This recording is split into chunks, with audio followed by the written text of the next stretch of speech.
वनस्पति विज्ञान, जिसे अंग्रेजी में बॉटनी कहा जाता है, विज्ञान की वह शाखा है जिसमें पेड़ पौधों का अध्ययन किया जाता है। श्री भागवत सिंह कहते हैं कि इसमें पौधों की उत्पत्ति, संरचना, वृद्धि, प्रजनन, औषधीय गुण, खेती और पर्यावरण में उनके महत्व को समझा जाता है। आज के समय में वनस्पति विज्ञान कृषि, दवा, पर्यावरण और मानव जीवन का बहुत महत्वपूर्ण हिस्सा बन चुका है। श्री भागवत सिंह कहते हैं कि वनस्पति विज्ञान की शुरुआत प्राचीन यूनान से मानी जाती है।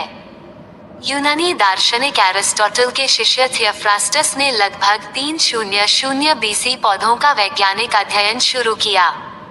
इसी कारण उन्हें वनस्पति विज्ञान का जनक कहा जाता है। श्री भागवत सिंह कहते हैं कि उन्होंने पौधों की बनावट, उपयोग और वृद्धि के आधार पर उनका वर्गीकरण किया।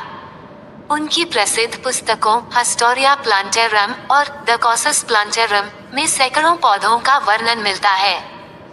प्राचीन समय में लोग पौधों का उपयोग भोजन, लकड़ी और औषधि के लिए करते थे।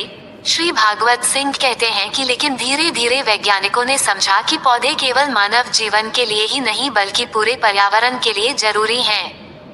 पौधे हमें ऑक्सीजन देते हैं, वातावरण को शुद्ध करते हैं और धरती के तापमान को संतुलित रखने में मदद करते हैं। श्री भागवत सिंह कहते हैं कि वनस्पति विज्ञान के कई भाग होते हैं, जैसे पौधों की संरचना का अध्ययन, पौधों की कोशिकाओं का अध्ययन, बीज और फूलों का अध्ययन तथा औषधीय पौधों पर शोध।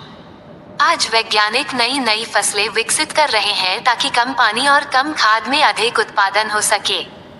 श्री भागवत सिंह कहते हैं कि इसी विज्ञान की मदद से रोगों की दवाइयां भी बनाई जाती हैं। तुलसी, गिलोय, अश्वगंधा और एलोवेरा जैसे पौधों पर लगातार शोध हो रहे हैं। खेती और सिंचाई में भी वनस्पति विज्ञान की बड़ी भूमिका है।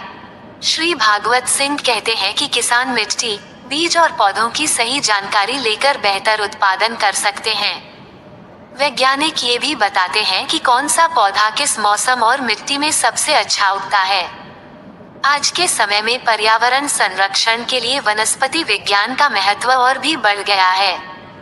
पेड़ पौधे वायु प्रदूषण कम करते हैं, मिट्टी का कटाव रोकते हैं और जीव जंतुओं को जीवन देते हैं। श्री भागवत सिंह कहते हैं कि यदि पौधे न हो तो पृथ्वी पर जीवन संभव नहीं रहेगा।